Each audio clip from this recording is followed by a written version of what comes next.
अस्सलाम वालेकुम दोस्तों। ये ऑरेंज का पौधा है जिसे कि हम फ्रूटर बोलते हैं और इसका जायका बहुत ही मीठा होता है।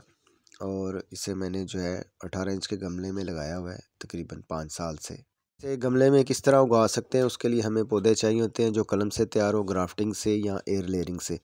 वही पौधे जो है गमले में ज़्यादा फल देते हैं और बहुत जल्द, उसके लिए ज़्यादा मेहनत नहीं करनी पड़ती। सिट्रस वैरायटी में जो फ्रूटर होता है वो बहुत ज़्यादा ही उगता है। अगर आप चाहें तो इसे लगा सकते हैं। इसका जायका भी जो है बहुत मीठा होता है। तो जो मैंने ये लगाया हुआ, ये मैंने कलम के ज़रिए पौधा उगाया था, तो ये माशाल्लाह से बेहतरीन फल। गमले में जो है हमने पौधा उगाना किस तरह है कि जो कि जल्द फल दे। ज़्यादा इंतज़ार तो कोई भी नहीं करना चाह रहा होता, चाहे ज़मीन में लगाओ पौधा, चाहे गमले में लगाओ। तो हमने इसे उगाना जो है 3 तरीके होते हैं, ग्राफ्टिंग से, एयर लेयरिंग से या कलम से। तीनों का जो तकरीबन फल जो आएगा वो सेम ही रिज़ल्ट आता है। तो आप इनमें से किसी भी तरीके से उगा सकते हैं। जो सबसे आसान तरीका है वो एयर लेयरिंग वाला है। और इसकी जो सॉइल हमने रखनी है वो ज़्यादा मॉइस्चराइजिंग वाली नहीं रखनी। उसमें हमने गोबर जो है ज़्यादा ऐड नहीं करना, क्योंकि ये पानी को पसंद नहीं करता। गोबर अगर आप ऐड करना चाह रहे हैं तो 10% कर सकते हैं। मैंने भी तकरीबन इसमें 10% रखा हुआ है। कोई भी पौधा हमने रखा हो तो उसके लिए गोडी जो है बड़ी ज़रूरी होती है। हमने 15 दिन बाद जो है किसी भी किस्म का कोई पौधा हो, ख़ास तौर पे जो फलदार पौधे होते हैं, उसकी गोडी लाजमी करनी होती है।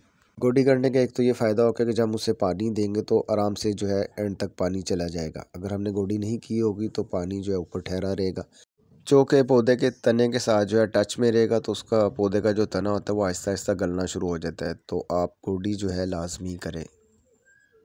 गमले में जो फल लेना हो तो उसके लिए खादें बहुत ज़रूरी होती हैं। जो खाद है डीएपी, एनपीके, पोटाश और जिंक है, सभी जो है मैंने सेम क्वांटिटी में मिक्स करके रखी हुई है। तो ये खादें आपने देनी कब है? जनवरी से लेकर नवंबर तक आपने ये खादें देते रहना है। मई जून में रोक देना है, तभी जो है फल उस पर टिकेगा भी और ज़्यादा मिलेगा। दोस्तों ये पौधा देख लें 18 इंच के गमले में लगा हुआ है और तकरीबन इसकी एज 5 से 6 साल हो चुकी है। तो माशाल्लाह बेहतरीन ये फल दे रहा है।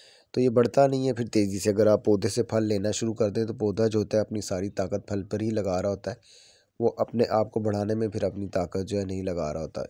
दो ही ऑप्शन होती हैं, या तो आप पौधे को तेज़ी से बढ़ा लें या उससे फल ले लें। लेकिन हमारा जो मकसद होता है कि फल ही लेना है, तो इसलिए जो पौधा जितना भी फल दे तो मैं उसे कोशिश करता हूँ कि फल ही ले लूँ। मैंने उसे बढ़ाने की कभी कोशिश नहीं की। हालांकि ये 5 से 6 साल हो चुका है, लेकिन ये पौधा जो है बहुत ही अभी छोटा है।